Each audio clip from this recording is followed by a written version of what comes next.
record this computer. Great. And I want to again welcome you to the Northern Real Farming Conference and this session, which will be exploring the idea of food for crowded populations in an uncertain and compromised future. And to help us explore this topic, we have two very inspiring women with us today, Ro and Marguerite. Both are calling from faraway places in Australia and Italy. And some people might be wondering why this session is part of the Northern Real Farming Conference. And I just wanted to offer a little bit of context for that. So first of all, the idea of real farming often conjures up images of rural landscapes. But the reality for a lot of us in the north of England and Scotland is that we live in urban spaces. And so how we bring real farming concepts and the values that underlie that into our urban spaces is a question that we'll be exploring quite a lot today in the urban agriculture session this evening and a little bit in this session. And the other context that I want to offer is that across the north of England and Scotland, we have a range of city of sanctuaries. And these cities, Lancaster included, have committed themselves to offering a space that welcomed asylum and refugee communities. And so learning about the work that goes on to both integrate these communities into food systems in the UK and through the work of permaculture for refugees it's a huge interest to myself, and I'm sure for everyone here today, and we'll hear why you've come to this session, I'm sure. So I'm going to stop waffling and I'm going to hand over to Ro and Marguerite, who will be running us and looking after us during this session. So over to you two.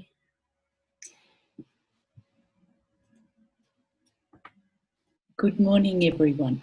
No, good evening. It's Ro Morrow here. I'm speaking from a place called Katoomba in the middle of a 1 million hectare national park in the Blue Mountains west of Sydney, which is an environment I don't live in very often because I'm mainly in refugee camps.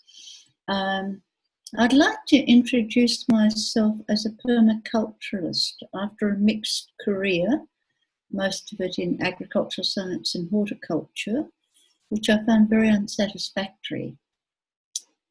So just briefly, I found myself in a country in Africa doing development work with an agricultural science degree that couldn't meet the food needs of people. Food was not a resource. It was sent to South Africa, it was exported, but they really didn't have much food grown. The country was Lesotho. So it was really, I started looking for something else, and that was when I found permaculture. We can talk about that again in a minute. First of all, I'd like to follow through on an Australian tradition. This tradition is one of acknowledgement of the land on which I am living and growing my food, and the Aboriginal group who have never ceded this land. So I am on Gundungurra land in Aboriginal language, where Aboriginal people live for tens of thousands of years without destroying biodiversity, polluting the water or diminishing the soils. And that set very high standards for the rest of us, even in permaculture. So I'd like to acknowledge this work and this care and the understanding that people had to be able to do this over 50,000 years of floods and droughts and ocean rise and ocean fall and all the things that happened. And say that for those of us in Australia, we would like to live similarly, caring for the whole environment, not just growing food. So I'm thrilled to hear that you have so many cities of sanctuary there. It sounds wonderful. Katoomba, my town, welcomes refugees, and we have 700 people who support refugees in our local refugee support group. And I think it's one of the biggest in Australia, a country with an abysmal and shameful record in welcoming asylum seekers and refugees. I'd like to be wearing a black armband about that. Okay, so after years in development work and years of teaching permaculture and trying to work out how people learn, how do they learn? What goes on in their heads? I came together with a small group of people, and you'll meet Marguerite in the middle, and it was at the European Permaculture Conference in 2015, and a core group of us formed something called Permaculture for Refugees. And we had a fairly big ambition. We wanted to transform refugee camps and settlements, townships, into ecological villages and settlements and towns where refugees would even lead. So this was a huge challenge, as you can imagine. There are 25 million refugees, and we just, 5 of us sitting in a room, just thought perhaps we could start this and kick it off, and that permaculture would be a good tool. It was risky and it was crazy. And so what happened after that? I came home and we worked out a project to visit 8 or 10 refugee camps across the world to find out whether it was valuable. Do refugees like permaculture? Would they attend? Did it have value? And after a year and a half, we're getting the reports out. So it was a really big roller coaster. And in that time, we were in Bangladesh, where there are 1 million Rohingya. And at the moment, they're suffering very badly with COVID. Then in Turkey, where there are 5 million Syrians. Then to Greece, to Lesbos, which I think you know about at the moment, because they've had 2 big fires there, and there are 12,000 homeless people on the streets, and it's starting to get cold. And then across to mainland Greece to look at another group, and then back to Malaysia, where they have more refugees from Myanmar under that brutal military government. They push one lot of ethnic people west into Bangladesh and the other ethnic groups east into Malaysia. And then to the Philippines with internally displaced people. So they are refugees inside their countries. And the other place where I worked with refugees was in Kabul, where 2 million people have come from the countryside to live in the city. And every single inch of space has got someone trying to live generally on a rubbish heap. And I worked with a group called the Afghan Peace Volunteers there, and they're now teaching and working with internally displaced people in Kabul. Look, that's a bit of a brief introduction, but we felt that we couldn't go out and say we have to have permaculture for refugees, and we couldn't approach the UNHCR, and we couldn't talk to you saying this is a good idea unless we had some evidence. We had to cover cultures, religions, climates, different reasons for being refugees, from war to environment, mainly war, and that then we could come with some pretty solid evidence and say, look, this works, or it doesn't, because we were prepared to throw it in. If it didn't work, it didn't work. So therefore, we had to wipe that. I'd be quite happy for anyone that wants to use any of this material to do it, and later they could ask for my reports, because we've really documented things very, very thoroughly. So that was the project. Now, at the same time, we became aware that global warming was cutting in, so that increasing floods, increasing cyclones, droughts, food shortages, cyclones I mentioned. In the Philippines, there were earthquakes and volcanoes and war. 500,000 people were sent to camps by Duarte, that very brutal president there that's shooting people. So we were working with those people as well. Then in Syria, in Iraq, with 50,000 Syrians. So it was a huge range of people and times. And the other thing was happening, you know, I'm sure you know, that they're saying that within a few years, 80% of people will live in cities. So let's think, how and where are they going to get their food?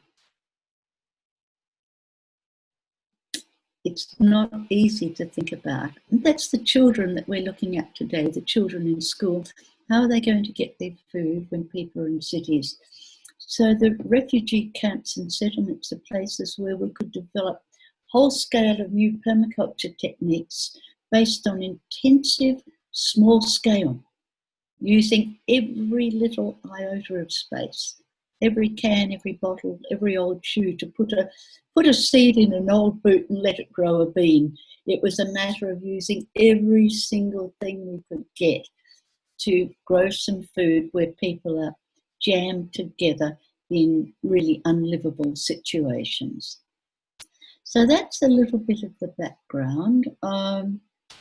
My background is as a writer. I'm writing another edition of my book at the moment and having to change a lot because I'm talking about how do we work on the margins.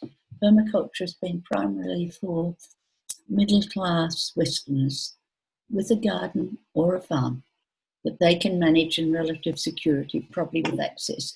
Now we're looking at reaching an entirely different population, for which I think, well, I don't think, I have some responsibility because I've been lucky enough to live in an age with lots of resources.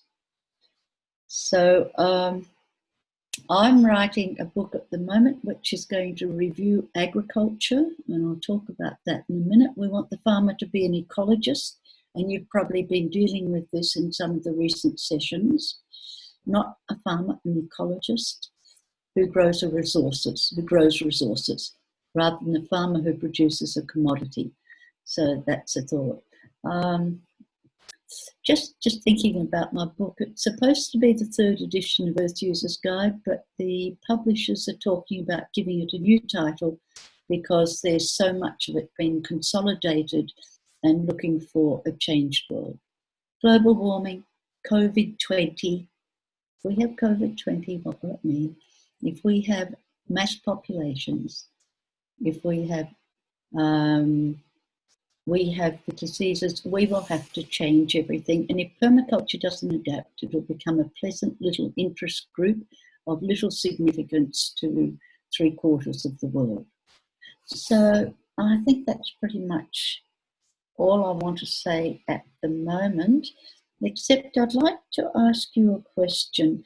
Do you have any contact with refugees in your life or your towns? Then Marguerite can come in, complement this talk with the things she's introducing. So can people please just think a minute what their contact is or where refugees are in your towns or villages? Would you like to do a breakout group around this question? Well, maybe ask you to think about it, and Marguerite can introduce. I'd love Marguerite, who is part of that core group in 2015 when we said, let's transform refugee camps and settlements. Our population was 25 million people across all continents and cultures. It was a very big gambit. Marguerite, please add now. You're muted, Marguerite. Yes, I just realized that. Thank you, Ro, for that marvelous introduction. Anna, thanks for supporting us to arrive here today with all of you. And Rod, thank you for the invitation. And as an aside, my permaculture journey started in Lancaster in the early 90s when I arrived for an internship at the Baxbottom Farm.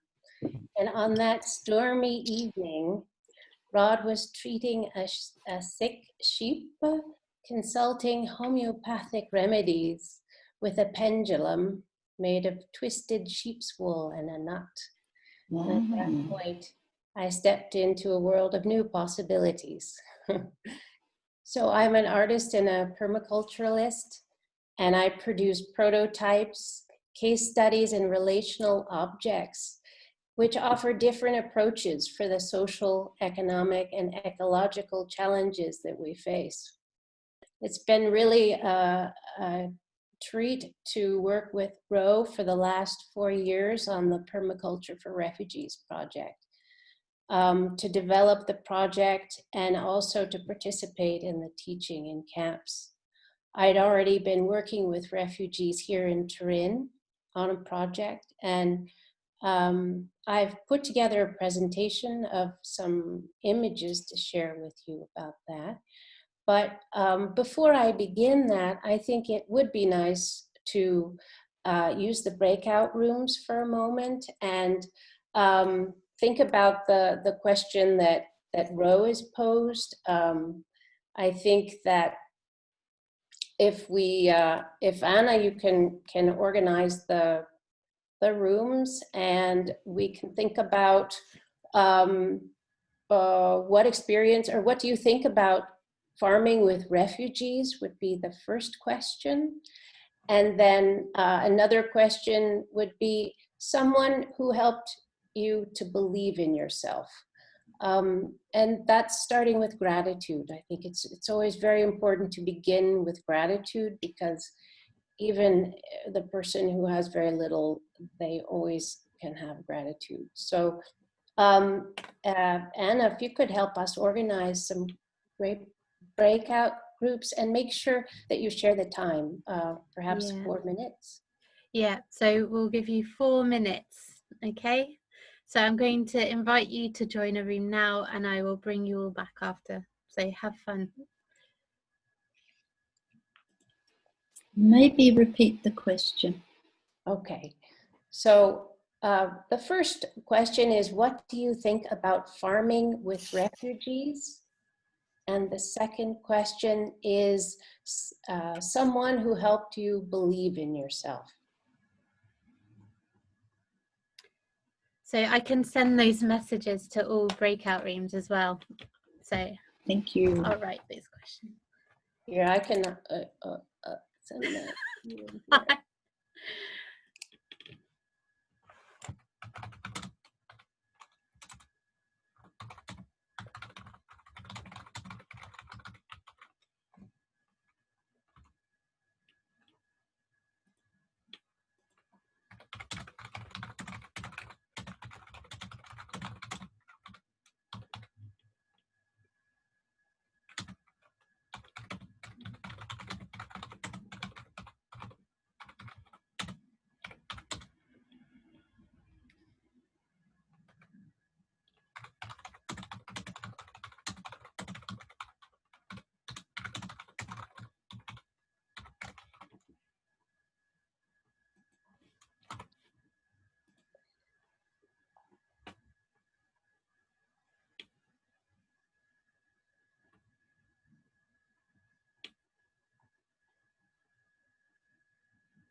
And if you haven't joined a breakout room, please share your own thoughts to those questions in the chat.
So welcome back.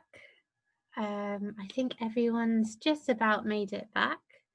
I can't see our speakers now, which is a bit worrying, but whilst we're waiting to go into the presentations, we want to invite you to share a selection of responses that you've just discussed. So if there's anything that you would like to share to the group, please unmute yourself and share.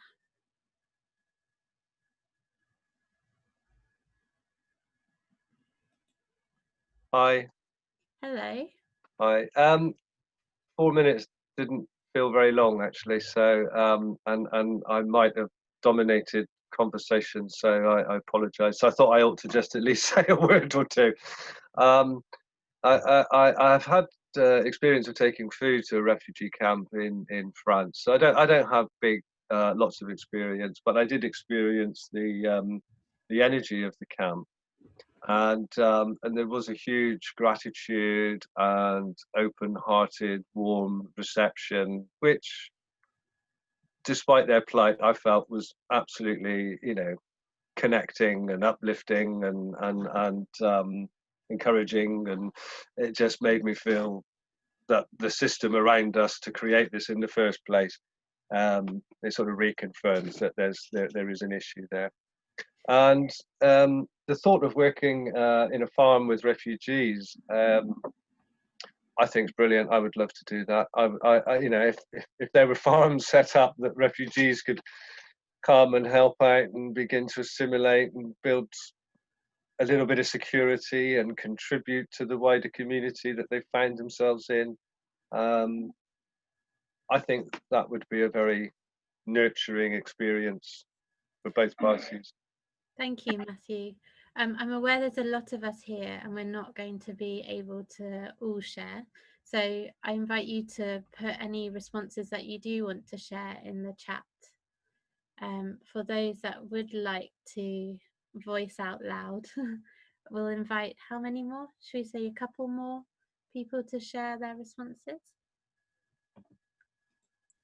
I'll just go really, really quickly if this is okay. But yeah, so I'm Rod Everett's daughter. So I think I may have met both of you when I was a really, really little girl, and I've been kind of inspired by both of you. And my dad speaks extremely highly of you all, both, all the time. And I actually did a permaculture course with him quite a few years ago, and this kind of started my journey, I suppose, to working with. I now have a social impact company, and this kind of started that. And I actually did my final permaculture design on refugees, and I did it to try and build up a kind of almost inclusion between refugees and between their kind of their new home, and have this kind of share of skills and everything like this. So it was less focused on food, but yeah, I found it really, really inspiring and so interesting. And it's actually led me to, I'm in Barcelona at the moment, and then I joined this, it's Refugees Aid for Barcelona. So I find it really, really inspiring what you both do. And to go on to the last point about kind of the gratefulness, then I will have to go on to my dad. So Rod Everett, who I think he is here. And I'm sure most of you will know at least his name now, as he was part of this course. But he's kind of been that person that I want to be grateful for, because he's kind of I know he inspired lots and lots and lots of people, but he's extremely inspiring. And I know that he's kind of passed on my inspiration as well to Marguerite and Rosemary. So hi, Daddy. Thank you, Ella. That's very heartwarming. I'm sure Rod's blushing right now. So, thank you.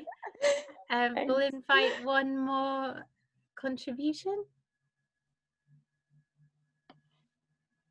I might say just very briefly that it sort of makes me think about the healing power of food, and how we create a healing food system. as opposed to a sort of violent, damaging one, which wreaks havoc all over the shop. And what does a healing food system like for healing our collective trauma, our disconnection from nature, for healing each other and our bodies and our souls? Like a healing food system, please. Thank you for bringing that into the discussion. Shall we go to Ro now for the presentation? Yes, that'd be great. Ro, you're muted at the moment. Can you hear me now?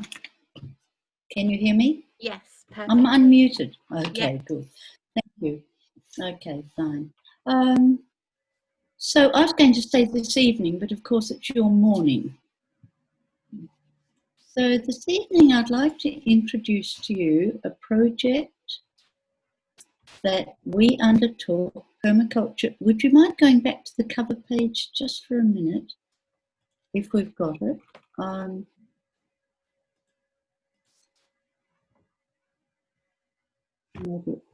Yeah. So the topic that we're talking about here, although it isn't particularly northern farming, is the enormous potential role of refugees in food growing. Look, so many of the farmers that I've seen in Spain, Portugal, Greece, Italy, and in Australia are elderly. Often they're my generation, and for various reasons they're not keeping the family farm or they're hanging on with their teeth, and many of them would if there were young people interested. So I'd like you to think about that a little bit. Also, the fact that many refugees are really not wanting to go into cities. And also, if they have some training, their contribution could be enormous. So I'd just like to start with a permaculture image of a farmer. Anna, could we have the next slide, please? I'm sorry, it's all words. But when we're talking about regenerative farming, which you've been doing for a few days, we're talking very, very much on changing times. You know, you've had a fairly warm summer and now it's wet and you're probably out of things. But the farmer needs a whole series of new and different skills, which most would develop over a lifetime, but we'd like to start when people are young. So the observation and the timing is critical in regenerative farming, and the farmer is more of an ecologist. Now, I'm calling a farmer anyone. The agri-neighbourhood is a new name for food grown in cities or in neighbourhoods. Wherever people are growing surplus to share or put on the market is a farmer. And adaptation to changing conditions is critical to their role, and that means you have to notice what's happening, not just rely on perhaps what you did before. So it's a much more creative role than perhaps it has been, certainly on Australian farms. So the objectives are no activities which produce pollution, all surplus integrated. And I think you'll be familiar with the next lot of strategies. No-till farming in crop cultivation, animal rotations based on pasture and browse, and regeneration. So building in the risk factor is having complementary enterprises and aiming for constant yields despite fluctuating conditions. Now that's just a lot of words, so if anyone wants a copy of that, they can have it. It's really the way I'm rewriting agriculture as ecology. I mentioned in my book, I'm not trying to sell it, but I can really see how an ecologist is a better title for a good farmer. So now, therefore, we would like to develop a sense of ecological understanding in refugees. So could we have the next slide, please, Anna? So the story of refugees is mass camps, wire, AK-47s very often, brutality by police as in warrior camp, mafia gangs, food handouts from World Food Project, WFP, nothing to do. For men in camps, one of the most horrific things is taking away their personhood and what they did. So they would say to you, but at home, I used to teach French. At home, I had my farm and animals. At home, I was part of the village.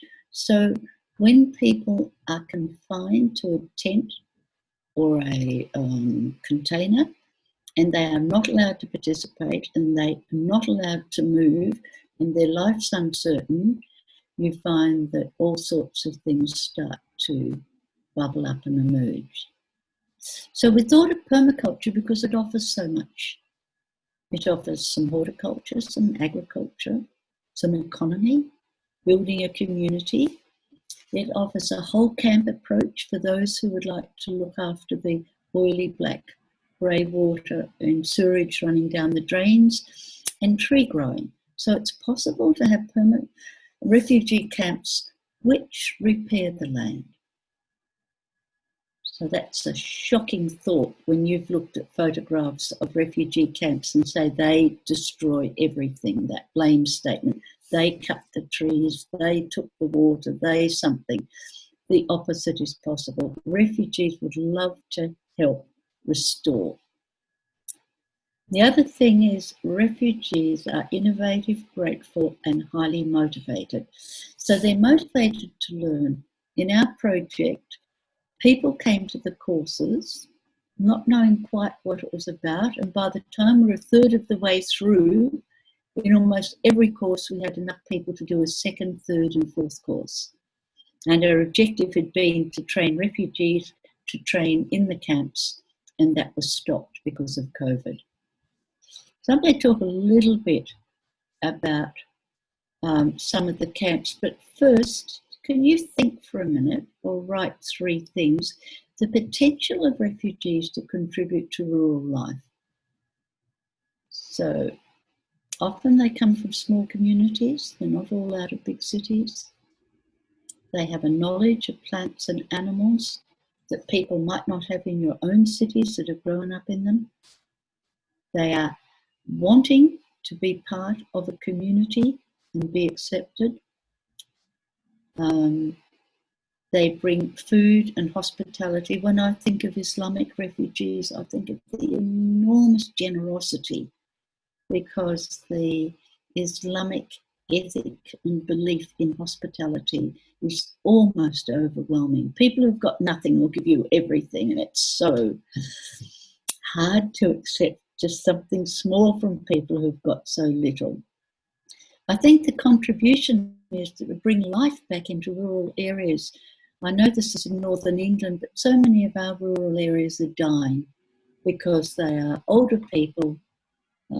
They don't have a sense of excitement or place. They haven't got enough people to do football teams. So the contribution is potentially enormous, and the people would love to be there.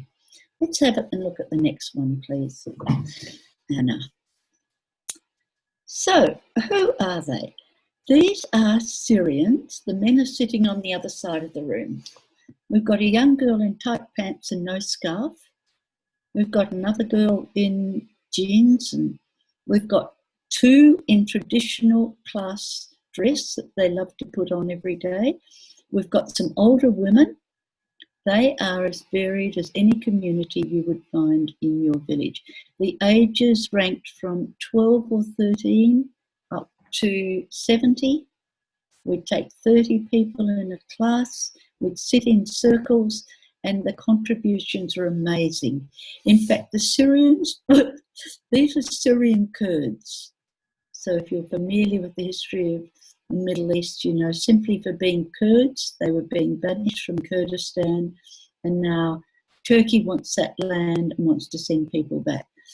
So they were living in a camp of 10,000 people in Iraq, and at the slightest possibility they'd stand up, link shoulders like the Greeks, and dance.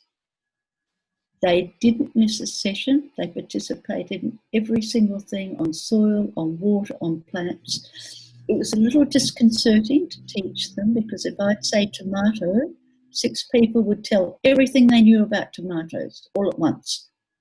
or talking and laughing and telling you about tomatoes, or telling you about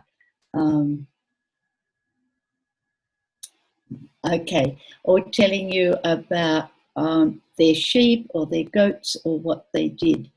And happy and wonderful, living in abominable situations. 2 nights we had big storms in their houses. They all graduated. We didn't lose one person from that course. So that was an example. They had every reason. Their houses blew down. They had to see lawyers. They were called out. The camp was behind barbed wire. They were treated as terrorists. You know, it was a really horrific situation. You can see the permaculture ethics there. I'll just go on a little more. Next one, please, Anna. So now jump. Let's go to the tropics. This is on the outskirts of Kuala Lumpur, where a group called Blue Ribbon Peace Group asked me to teach refugees from Burma, Myanmar. And these are not the Rohingya. These are the Chan and the Mon, and they're mainly young. In that group, however, are 2 Yemeni who somehow got themselves from Yemen all the way across the world to Malaysia, where they're hoping to go to a country of third settlement.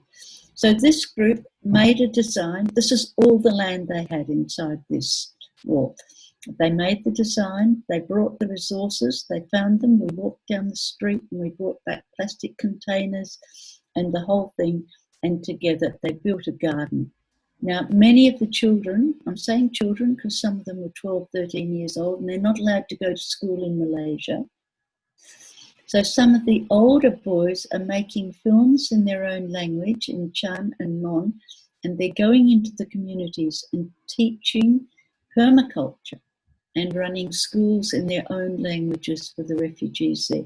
The outputs have been extraordinary. If any of you are interested, I can send the video they sent on how to do an intensive food garden with a few people for refugees. So they're sending us a copy of the work, and we're using this now. With COVID, we can't go there, but they're spreading the message. Because it's a warm climate, they can have everyone outside, and they put out a big sheet or one of those white walls, and people come to learn and to see and to do. It's making a singular impact on those communities. So there are 5 million refugees in Malaysia. Many Afghanis have got there, not many Syrians, Yemeni. The Yemeni people seem the most shocked and desperately distressed about the destruction of their country. In fact, in courses in Turkey, in Greece and in Malaysia, they cried. As we talked about a food forest or orchard or food supplies, they wept because of what they'd lost from the land. So their attachment to the land is quite wonderful, really. Okay, let's have another one. So this is what we taught people. Someone said, don't teach refugees the full permaculture design certificate. They just need to grow food. We taught them the lot, sometimes quite badly. The challenges facing them. This is because many people, refugees in particular, don't have access to the knowledge that you've got. And they can't get it unless people like yourselves and Marguerite and myself, unless we go and work with people, they cannot know what the future's like that they're facing. There's no excuse for us because we know our future, even if it's a bit dark. We can prepare and set up models and get ready, but they cannot. So we got them to design whole camps, whole settlements, whole neighbourhoods, and for their tent. And it was quite brilliant. So we did soil analysis, we did water, we did some forestry, we got them to look at risks to the camp, and then put all this into a design and to use the power of money when you keep it in the community. And by the time we left, they were lending to each other and sharing with each other and trying to buy from each other instead of letting their money bleed into the of the host country.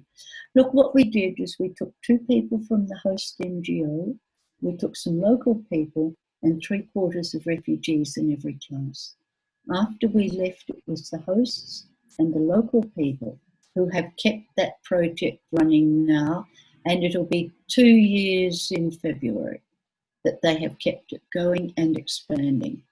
So we're really convinced about the value of teaching a whole design course. So if a camp was big with 50,000 people, we'd say take an area of 2,000, call it an agri-hub, clean the water, provide shade, social areas, create an economy, develop your skills, and we tried to give people some way to earn money. We thought the community and urban design would be critical for some people who may end up in a 5-story building. So we covered what to do under these circumstances. Tight, knit, dense communities, which the world will be mainly in the future. Okay, Anna, that's some of the things. I'm sorry it's a list. Let's see if we...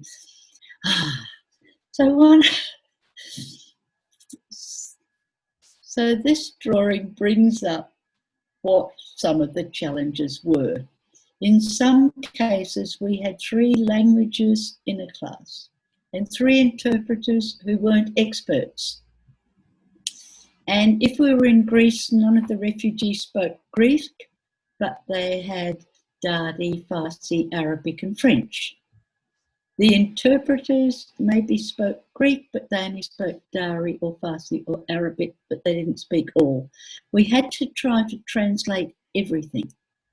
So the English is there for the interpreter, but the actual language is there for one of the language groups. Now, can you imagine how chaotic it was, having 5 or 6 people with different languages, and you'd sort of lost track of whether you were teaching the interpreter, who didn't know anything and may have been on their mobile phone, or the class who were keen to learn. So it was wonderful to provide little drawings.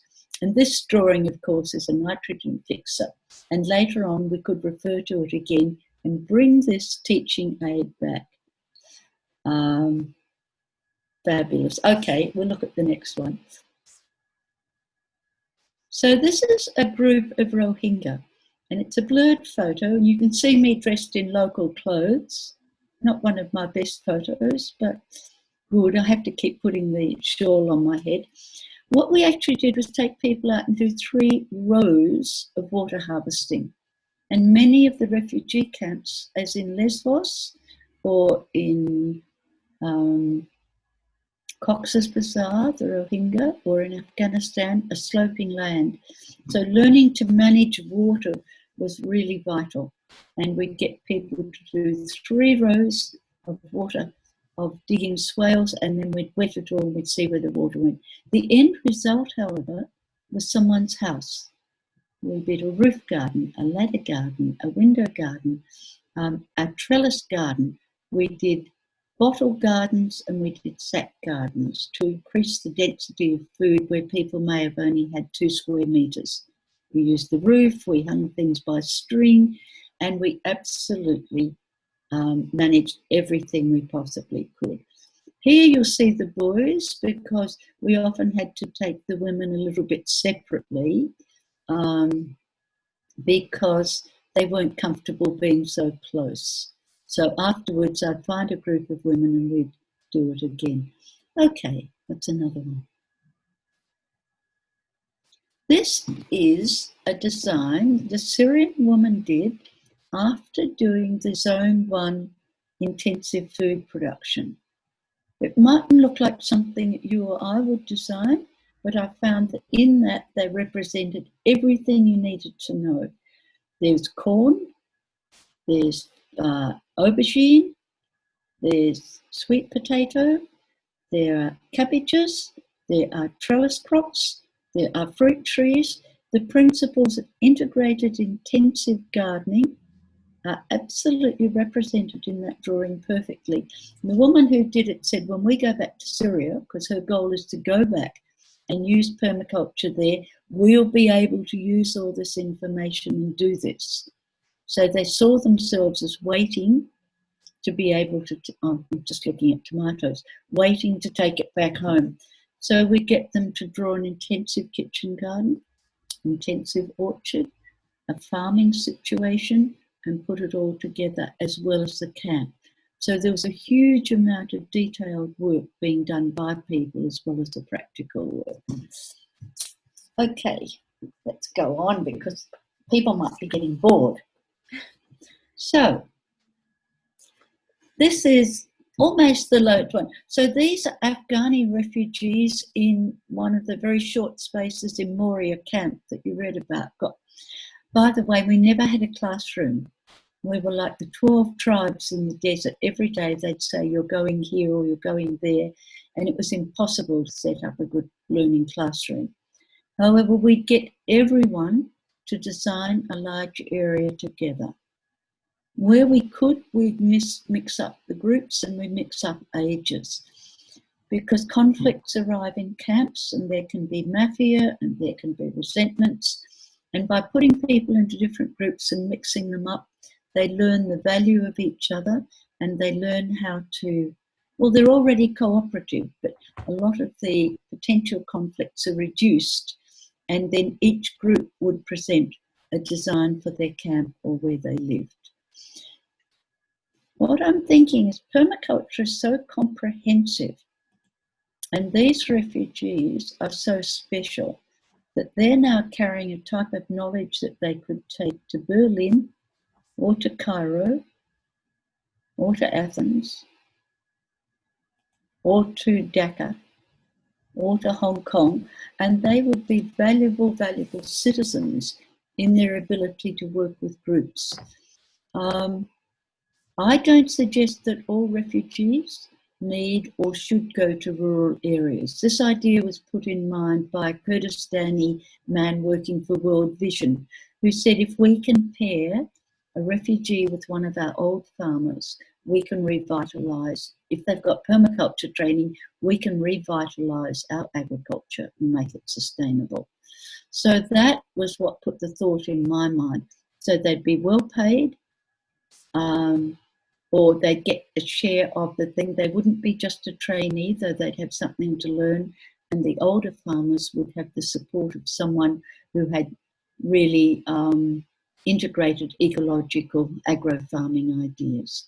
Well, look, I've nearly talked you all into sleep or lunch, so I'll stop now and see if there are any questions, perhaps, and then over to Marguerite. So no questions have been shared in the chat yet. Mm-hmm. So Okay. I wonder if we should go to Marguerite because of time, and then do. Yes, let's do that. Yeah, let's go to Marguerite. Are you ready, Marguerite? I'm going to share your. Hi, Anna. That would be great if you could share my presentation. Mm-hmm. And ooh, looks a little bit dark, but here we are. So what I decided to do was to share 2 case studies involving refugees. And I have a number of images. I'm a visual person, so I thought to scroll through a series of images to tell a story. And yeah, you can, well, this one, the first one here with the green title, if you go back, was on well, we can, yeah, that's on a course in Turkey, working with Syrian women, and here they're working with A-frames to learn how to catch and store water in the landscape.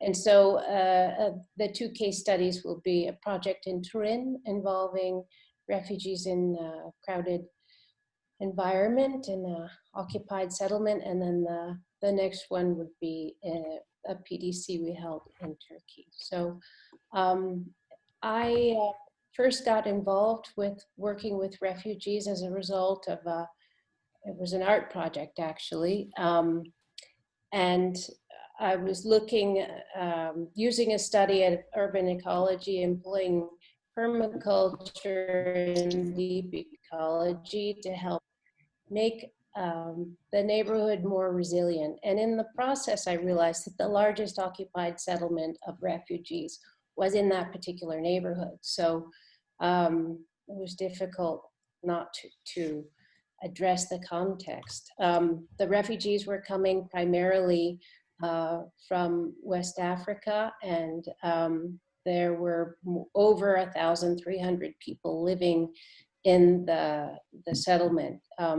The buildings, it was the former Olympic Village, so buildings were constructed for Olympic athletes, but they didn't really think very well about what would happen after the Olympics finished. And so several years later, Italy stopped its program assisting refugees, and many people were out on the streets. So what I think it's important to consider is that with climate change, war, and the change of the climate, many people will become displaced. And I believe that informal settlements will be on the rise in urban areas. So that's why I'd like to share this project, which is very much about working with people in a crowded, very difficult environment, and also quite hostile towards refugees. You can go to the next slide, please, Anna. Thank you. I'm taking a page out of Joanna Macy's book, Joanna Macy and Chris Johnson, Active Hope. So this is looking at reimagining existing communities where people become isolated, communities decline, the neighborhood feels threatening, and this continues, the spiral continues. So how do we step out of that situation? The next slide, please, Anna.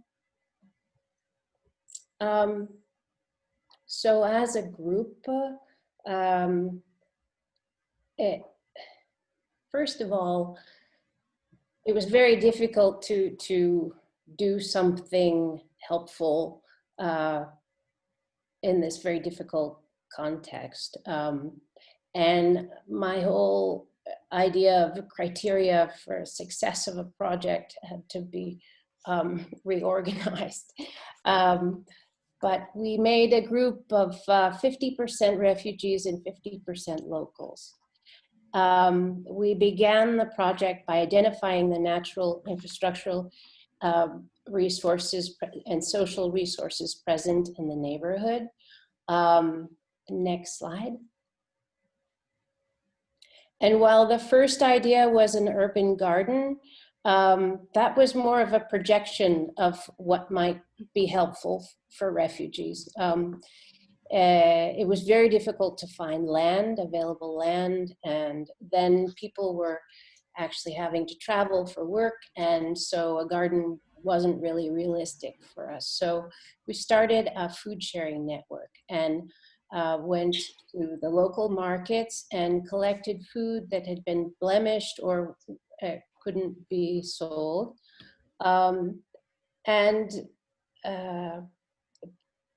I think what was important in this was to counter the perception of begging and isolation that the refugees felt. So how to get around that? Well, we did that by, next slide. Go to the next slide. We decided to really concentrate on the identity of the group. And so we designed a logo for ourselves, and the purpose of our group, our intention was food security, but also resilient community and using available resources. So we were able to go out into markets with badges and t-shirts and feel much more that we're providing a service of reducing waste and creating a resilient community rather than being seen in different ways. And it was very much of a participatory process. So we were working on the logo together, printing t-shirts. People were learning skills as we were developing the group. Next slide.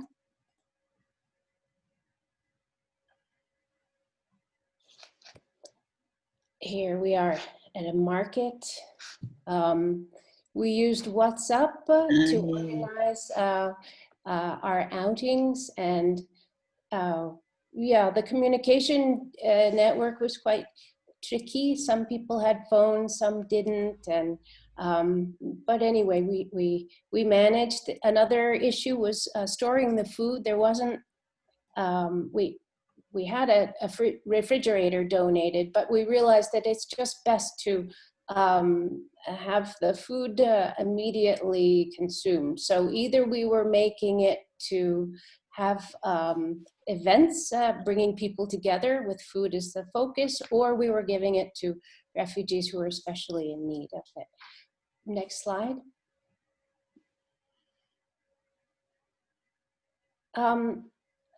An important element was a timeline, so a sustainable development map. This allowed us to visualize what we were doing, where we wanted to go, who we needed to bring in to make this project more successful. And the goal was to become an association of 50% refugees and 50% locals. So it wasn't just the whiteys imposing on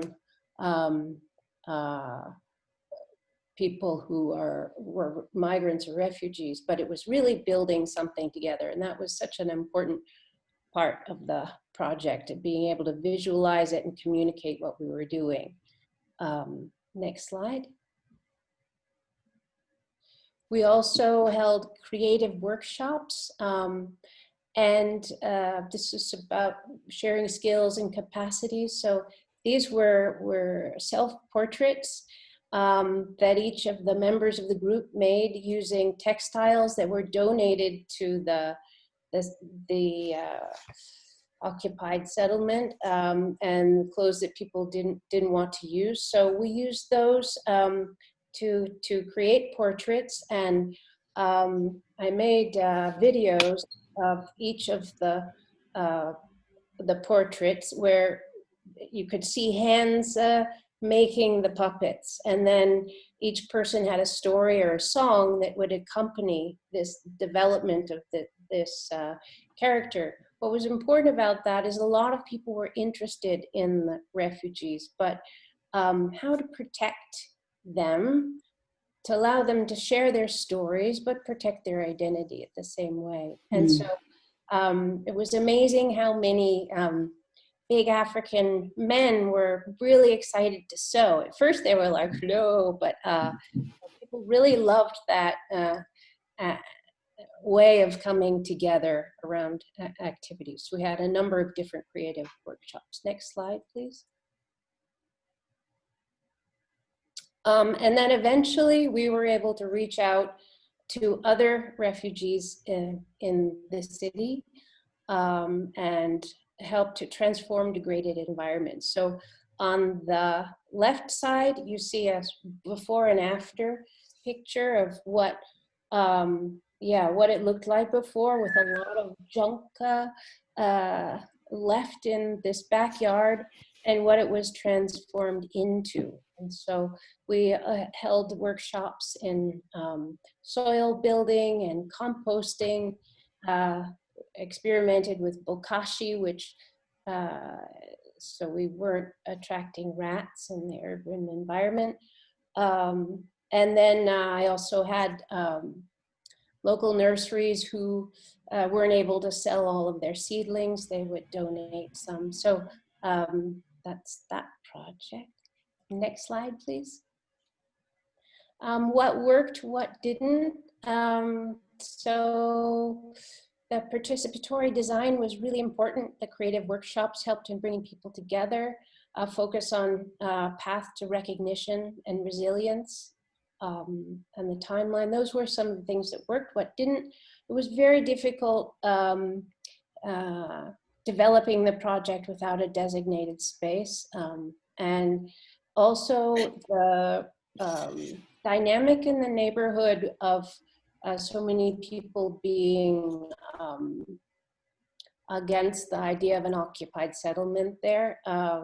It made it very difficult to win grants or have people associated with the refugees there. And so funding was really hard. And in fact, most of the funding was about getting the refugees out of where they were rather than supporting them in what they were up to. So that was hard, and now the building has actually been evacuated, and refugees were moved to different living situations for a year, and then they were on their own. Next slide, please. So I wanted to share two case studies. The first was Conmoy, this project in Turin, and then to touch upon some of the insights that we learned from the permaculture design courses. So this is the course that we held in Turkey. Next slide, please. Ro has already shared the premise behind our wanting to hold hold PDCs for refugees in camps. And we're very committed to this idea and wanted so much to experience if it really worked, because it's one thing to kind of have an idea, but another thing to put it in practice. So next slide, please.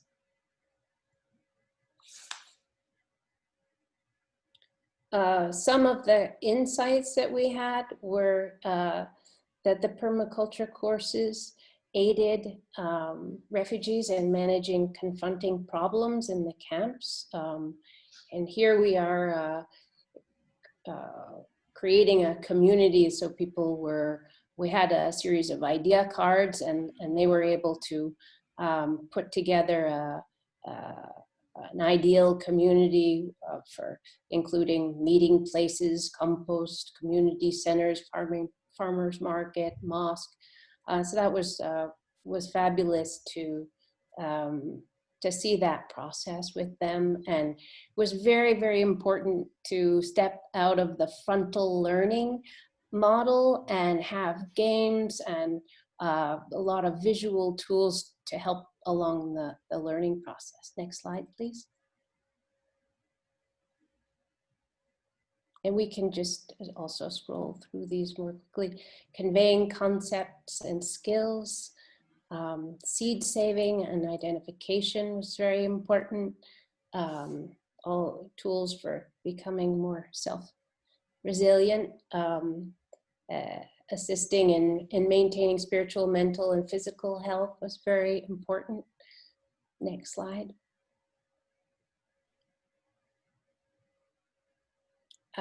Also monitoring the outcomes of the course and having a follow-up mentoring after the PDCs is really important, because otherwise they have all of this great knowledge and you have this shared experience, but then where to go to next. And it's really important to find a local community who is who is trained in permaculture and able to follow through with the courses. Next slide, please. So reframing educational strategies, as I mentioned, and as Ro mentioned, through 2 or 3 different languages, you really have to rethink how you're presenting the information and reduce it down to the most basic and effective way that they might be able to assimilate the information. And so it's not about absorbing as much information as you can, but how to in a way physically participate in it and learn from it. So yeah, stepping outside of the formal education process and using more informal participatory tools is very important. Next slide. So plan for flexibility is also incredibly important, because oftentimes you will arrive to teach in your classroom and it's not there, or there's been a fire and everybody's moved into your classroom, or there's terrible smoke, or it's leaking. So this is you can just expect that to happen, and you just have to have a whole variety of teaching tools or ideas have in mind, different other examples, or my internet connections. Yeah, so that's very important. Diverse methodologies, have a whole bouquet of those at the ready if need be. Next slide.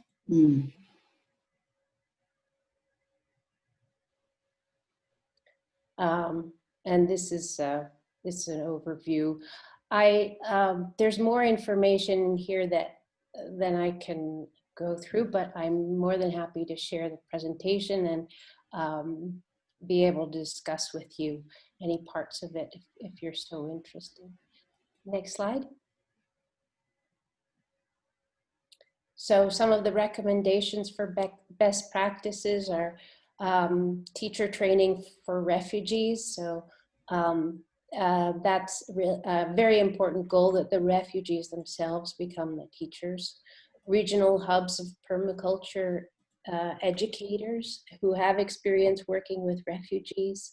Establishing guidelines for healthy, safe working conditions is very important. Guidelines of the standards that you have for the location, because if they don't plan on following up with permaculture, or if they don't have a good teaching space, it makes it very challenging.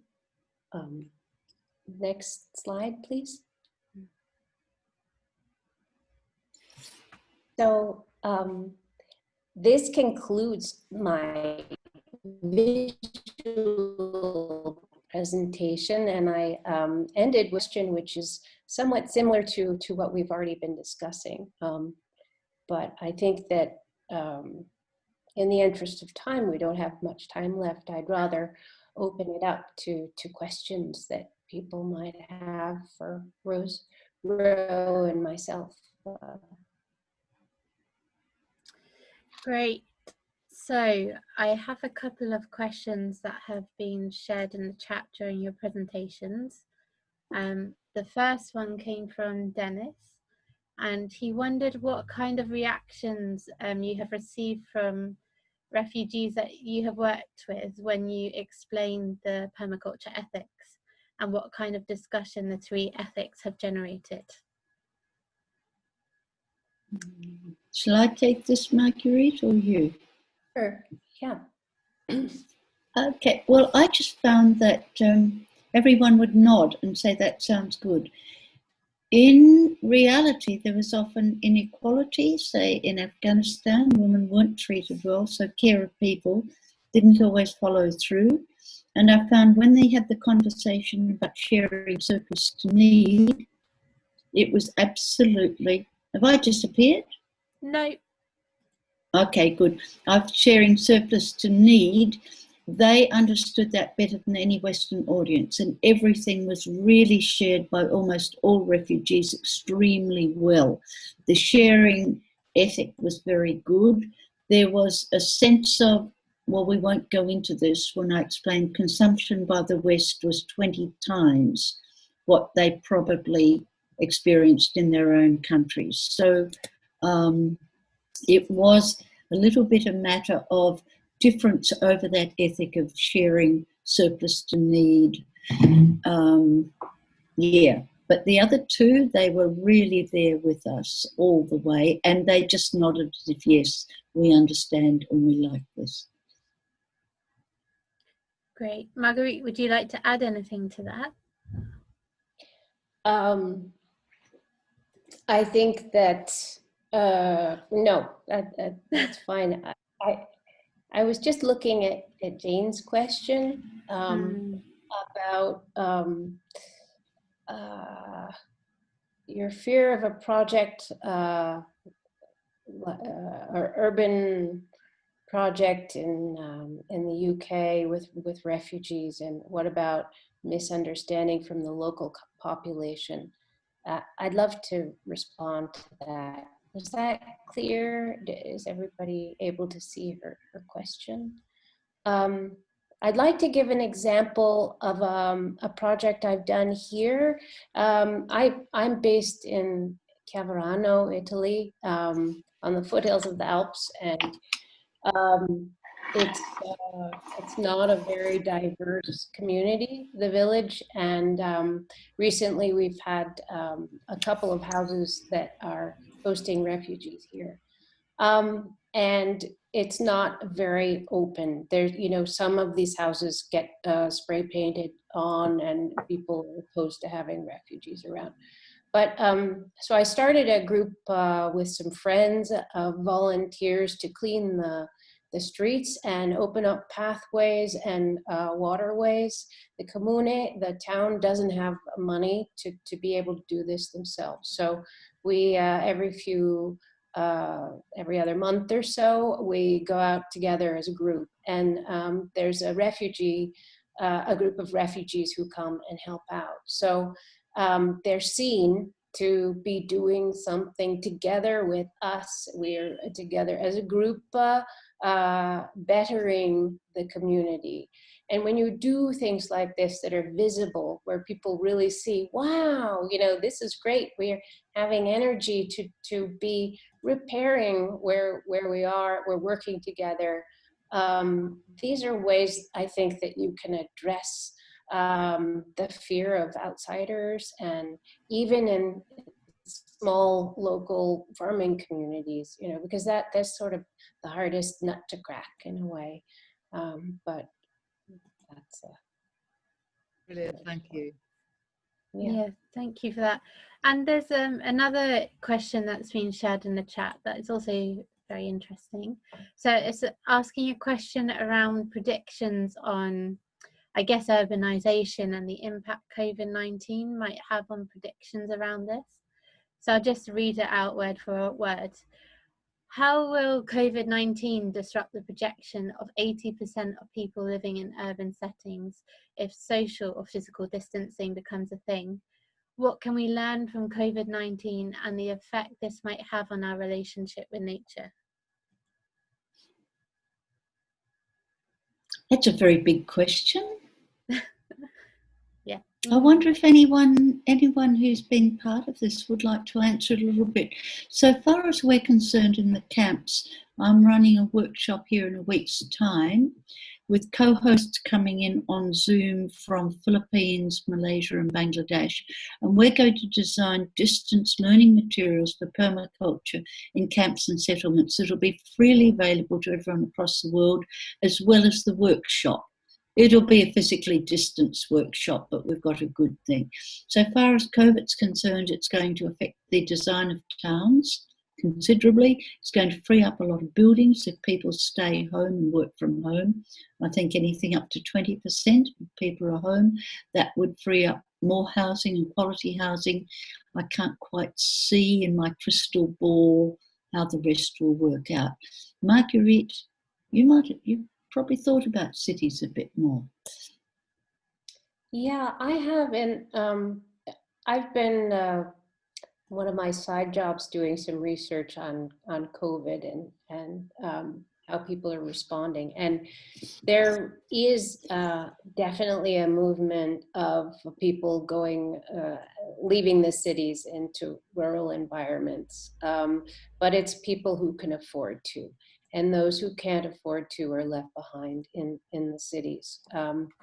I think that what COVID will bring to us is the realization of how important it is to be living in a supportive networked community.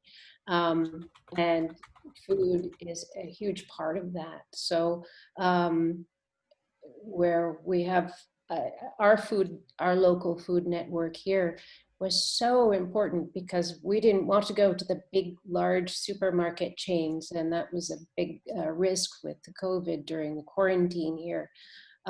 So we were using WhatsApp chat groups and getting together.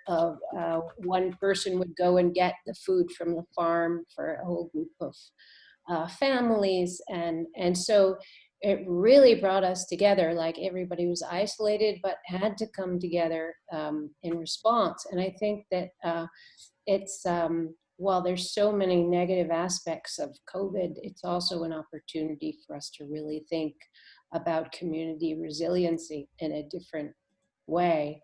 And yes, it's had a big impact on our ability to go and teach in urban settings and camps and communities. So yeah, I've personally been thinking about what can I do really that's effective during this time. And I've been wanting to put together some case studies of successful examples of using permaculture with refugees in a variety of contexts. And I've been asked to do this also by some permaculture groups who are wanting to be able to present case studies to support what they're doing. So if anybody has some ideas that they want to share with me, that might be a useful way for me to be contributing and preparing for when COVID is not such a big force in our lives. Great, thank you. And I just want to, sorry, there aren't any questions in the chat at the moment. So I was just going to refer to a couple of projects in the north of England and Scotland that if people in this session aren't aware of, you might want to look up.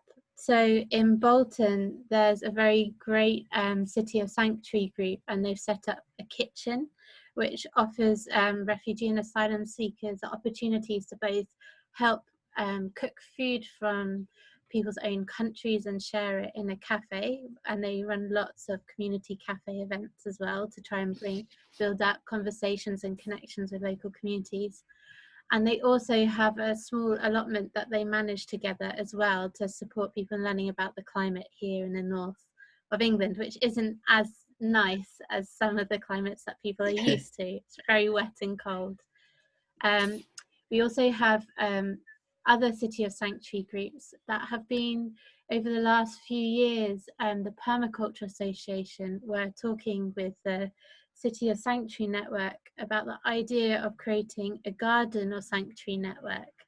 So a network of community spaces and gardens where people are welcoming and can welcome people to a safe space of land and build up local connections, whilst also offering an opportunity for people to meet local residents in whatever place that might be, who can then help them in getting the support they need to be able to settle within the town or city, whether that's legal support, furniture, knowing where to go to an English class or whatever. And then there's one other project, it's not in the north of England or Scotland, but I do think it's rather brilliant, and it's run by a permaculturist. It's the Grange in Norfolk, and they set up, it's essentially a large house, and they welcome a space for people who are, they're at various stages of the legal process of getting refugee status, but the house welcomes people to come and stay, and it's almost like a space for a retreat, and they also have land that they manage together. Thank you. Yeah, and Dennis has added Claver Hill. So here in Lancaster, it was never intended to attract asylum or refugee communities, but we have a community farm in Lancaster that's based on 6 acres of land, and it's just attracted people from all over the world, because people have been on these journeys where they haven't had the chance to reconnect with land. And so we've found that a lot of asylum and refugee people living in Lancaster have come to Claver Hill, and now they run their own project And within that group, we have highly skilled individuals. Someone who used to work for the FAO, training farmers within Afghanistan. And we've had various people from Eritrea and Ethiopia who trained as agronomists in their various countries and settings. So there's a lot of richness that that community have brought to the project. Are there any more questions?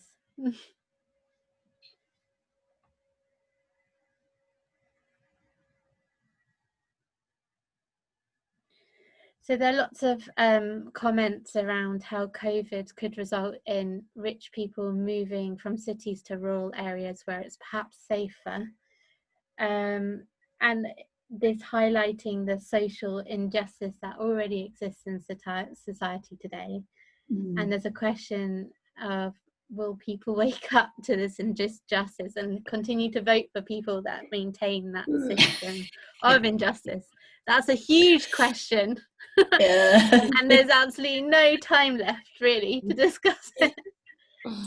But on that note, if you do want to explore questions like that, the Kiko platform has open spaces that you can now head over to explore those in more detail.